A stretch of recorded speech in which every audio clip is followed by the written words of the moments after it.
Critics claim that monkeypox is a racist name. A woman makes tons of money just chewing gum and blowing bubbles on social media. Hershey says, unfortunately, it won't be able to meet the Halloween candy demand this year. These are the weird stories for Thursday on the Weird AF News podcast. I'm your host, Jonesy. You are you. I know you. I'm in a closet right now recording this for you. It's a little hot, but I think it's worth it, guys. It's worth it. Critics say that monkeypox is a racist name. I guess that means I've been being racist lately because I've said monkeypox a few times. I even said it to my doctor. It's like, hey, doctor, how do I know when I got the monkeypox? Can I get it from the bananas at the dollar store, bro? Doctor's like, I don't think so, Jonesy. Although my doctor doesn't call me Jonesy. Okay, let's find out why monkeypox is racist. This is important information, guys. You don't want to be accused of being a racist, all right? I'm looking out for your well-being. I'm looking out for your social position. You could be shamed in public, maybe, if you say this word. So let's find out what's going on. It says nearly 7 weeks after the World Health Organization said it's going to change the name of the monkeypox disease, agreeing with the scientists who called it discriminatory and stigmatizing. Oh, the scientists say that it's discriminatory and stigmatizing. I guess it gives monkeys a bad name, right? This controversial label doesn't seem to be going anywhere, though. They're still calling it the monkeypox.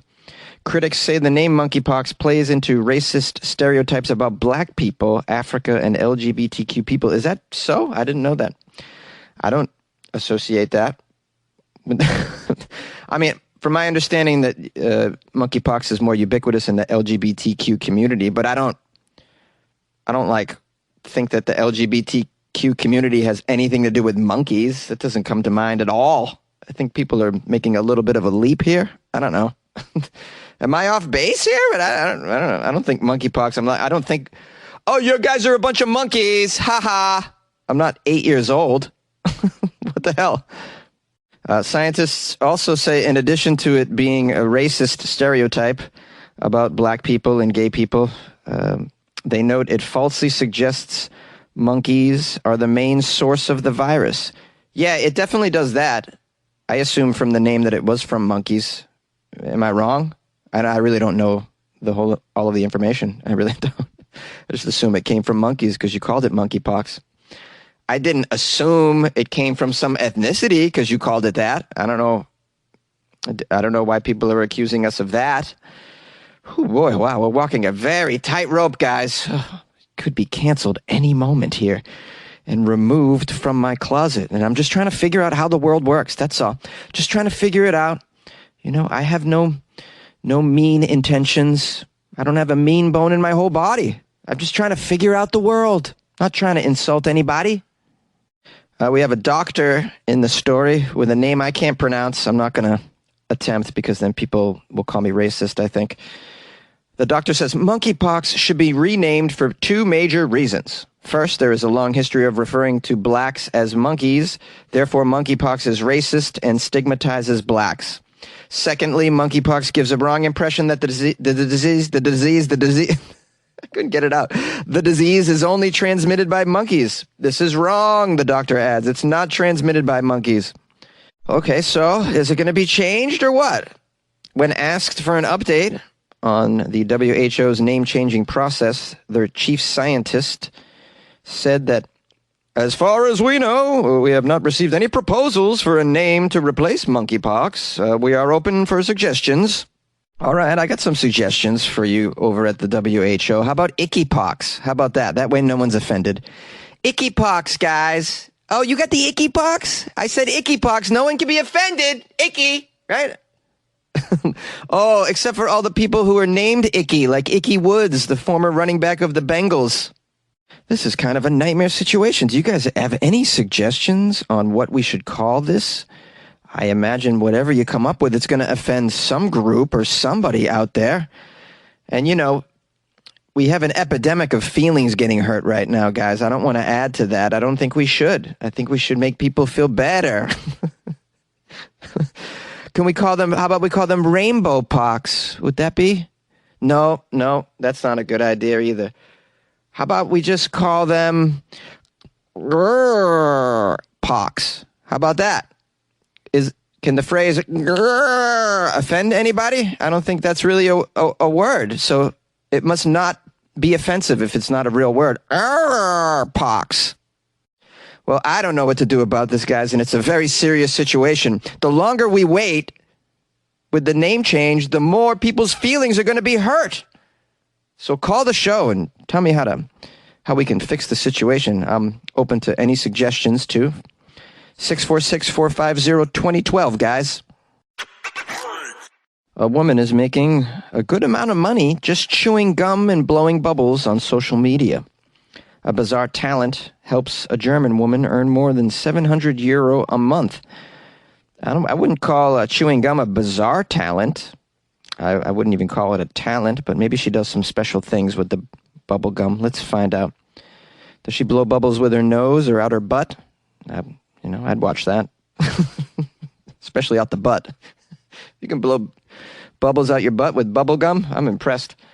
Okay, so she's 30 years old. Julia Farrat has a rare talent of blowing giant bubbles of chewing gum. This isn't a rare talent. I was doing this at the age of 3. Really? Had no idea I could be making €700 a month when I was 3 years old. Okay, so she has this rare talent of blowing bubbles of chewing gum, and this has made her quite popular on social media. Okay, and people are just giving her free money. Unbelievable. I make $25 a comedy show, this lady. Julia, it says here, at one time chewed up to 30 sticks of chewing gum and blew a bubble twice the size of her head. Oh man, I've destroyed that. I've had 100 pieces of gum in my mouth. I blew a bubble as big as a house. There's no witnesses. We didn't have cameras back then on our phones. I'm telling you, man, I was good at this. And here's one of the ways she makes her money is she takes pictures of herself after she blows these bubbles and then sells them to strangers.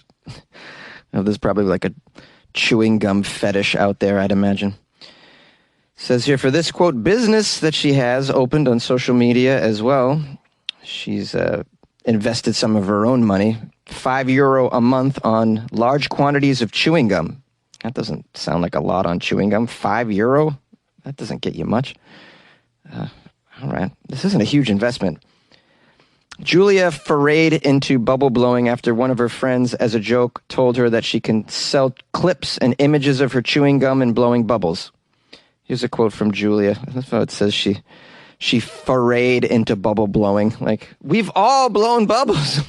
This isn't some special thing. Wow, man. Okay. Here's a quote from Julia. So I sing the song of love. It started out as a bit of fun, but I did some research and realized it was real after I found online communities dedicated to blowing bubbles. The rest was history. Online communities of people blowing bubbles? Wow. Whew. Can you be any more of a loser?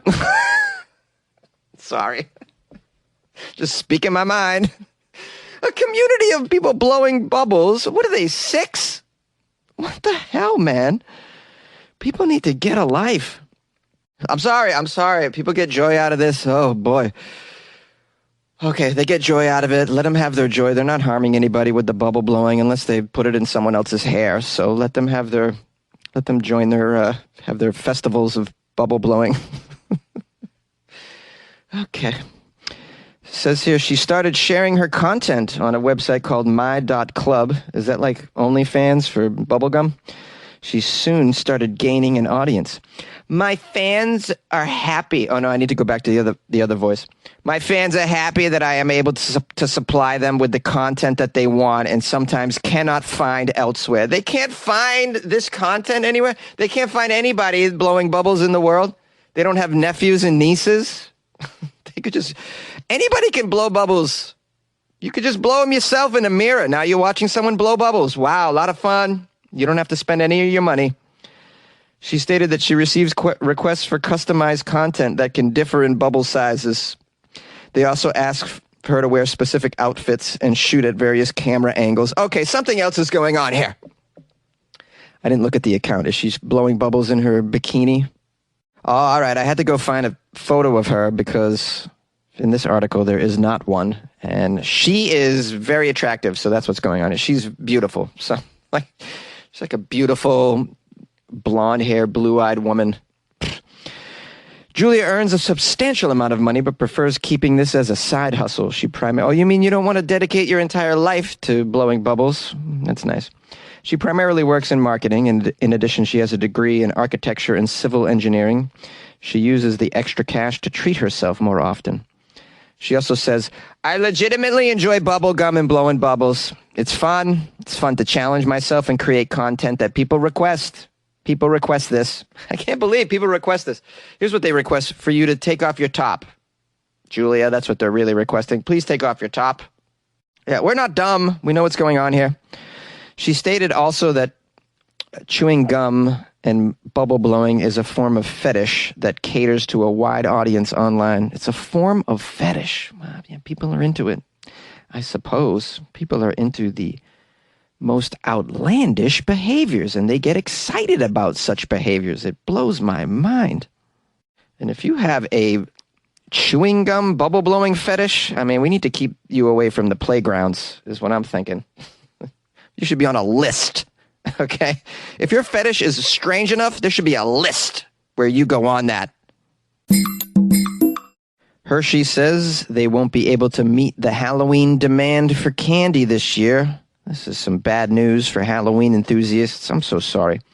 This year you might be out of luck in the candy aisle because according to the Hershey CEO, Michelle Buck, we will not be able to fully meet consumer demand this year for the October holiday. This is after the company's second quarter results last week. Turns out consumers are demanding more regular and Halloween-themed candy than Hershey can even make, at least right now. Many consumer goods manufacturers actually have been struggling to meet surging demand for their products during this pandemic, especially with the ongoing supply chain issues. And now it's affecting our candy, bro. Companies have had to reduce production of certain less popular items, as in the case of the late, great Choco Taco. You guys know about the Choco Taco? I didn't do a segment on it in the podcast, but I posted about it in the Patreon. Let everybody know that the Choco Taco is going away. But then I came across an article today that says the Choco Taco is going to make a comeback. So I haven't read that one yet. I'm going to jump into that. I'll give you an update in the Patreon if the Choco Taco, in fact, is going to come back. Do you guys know all the terms I'm using in this story? The Choco Taco, it's an ice cream treat from Klondike Company. And Hershey is a huge chocolatier. I assume you know what that is as well. We're talking about candy, guys. We're talking about chocolate. You know what makes the world go around these days. Chocolate, man. And cocaine. Just kidding. Just the chocolate. It says here, Hershey's got some problems. Let's find out what the problems are. Demands for sweets have surged during the pandemic and remained high because people are anxious, and when you're anxious, you want some sweets, guys. You want a little sweets. Why do you think boba shops are exploding right now? It's because we're anxious. Boba shops really weren't a thing. Nope, now they are. A pandemic comes on, boba, because we are scared. We need sugar to calm us down. Okay, so we got demand for sweets are high. Meanwhile, interest in Halloween has also gotten stronger. They don't say why. Halloween's cool. Probably my favorite holiday. This is bittersweet news, though, for Hershey, which has seen its sales spike. The company reported double-digit sales growth in the quarter compared to last year. Well, why is that bittersweet news for Hershey? They're making tons of money still, it sounds like. It says that Hershey also had to make some production sacrifices, though. The chocolate maker uses the same manufacturing lines for its regular and seasonal products. That means it can't amp up production of both regular sweets and Halloween or holiday items. Instead, it has to do one or the other. You either get regular sweets or you get Halloween. Just give us more Halloween. Just switch over for September and October, then go back to the regular ones. Here's another quote from the CEO, Buck. We had a strategy of prioritizing everyday on-shelf availability. That was a choice that we needed to make. It was a tough decision, but that means we're going to have to kind of give up Halloween a bit.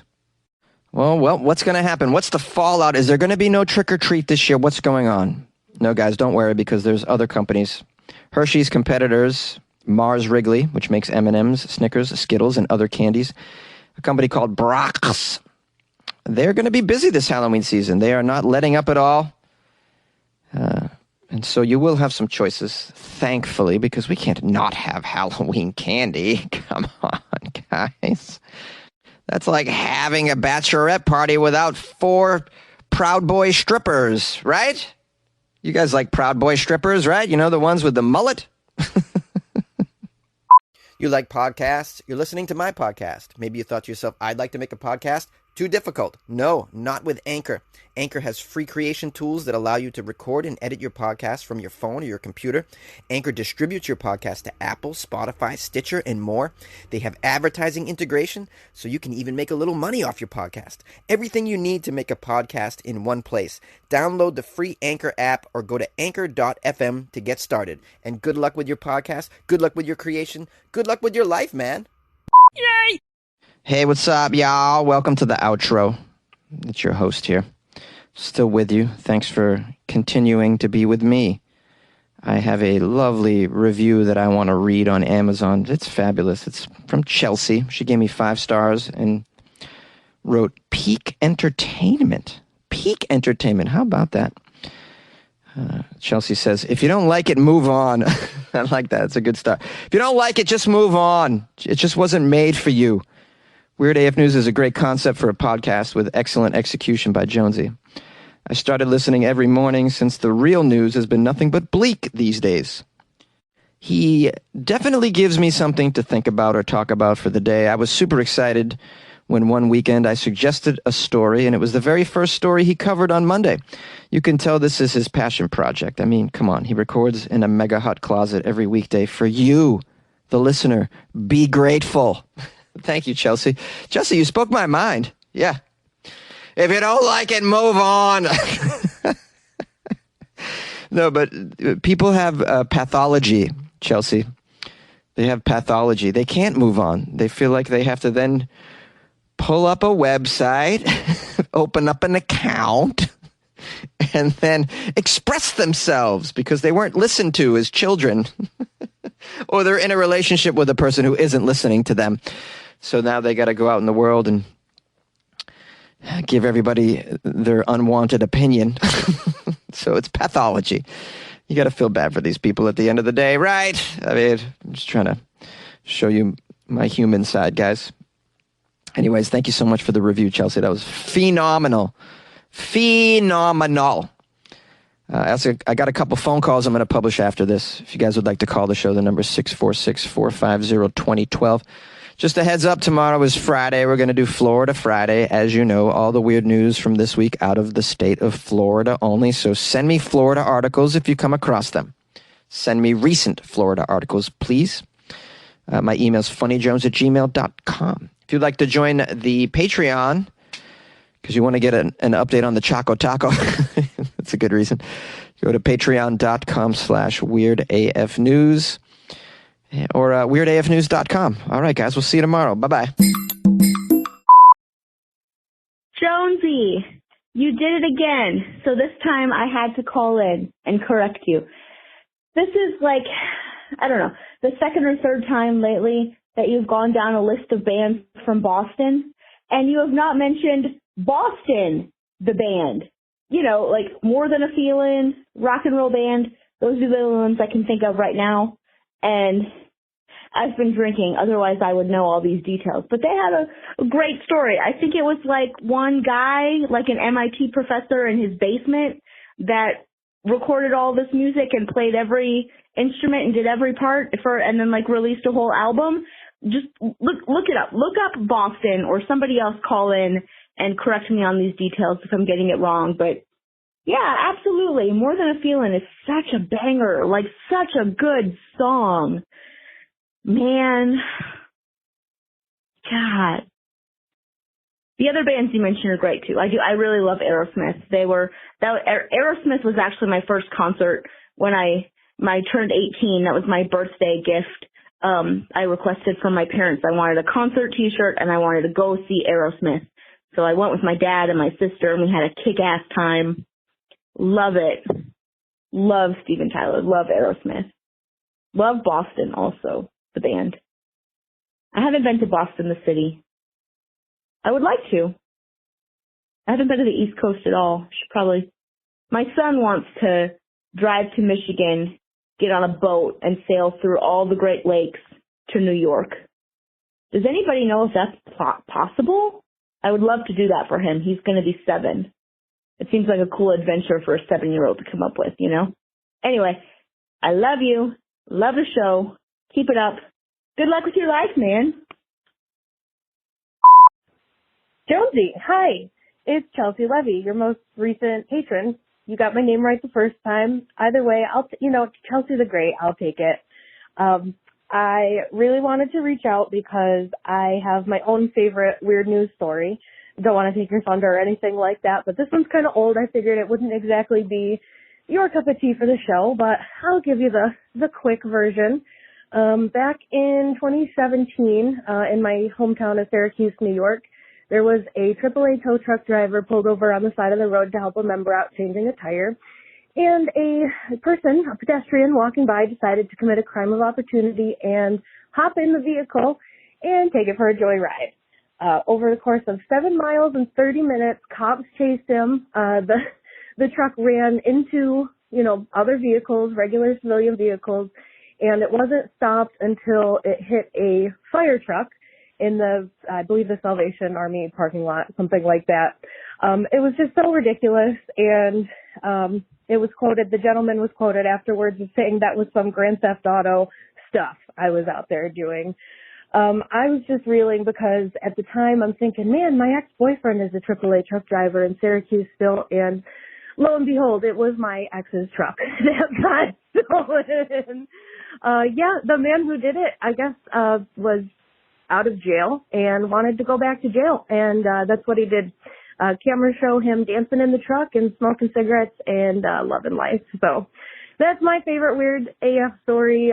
Just wanted to share it with you, Jonesy, and thanks for the love on the podcast. Talk to you later.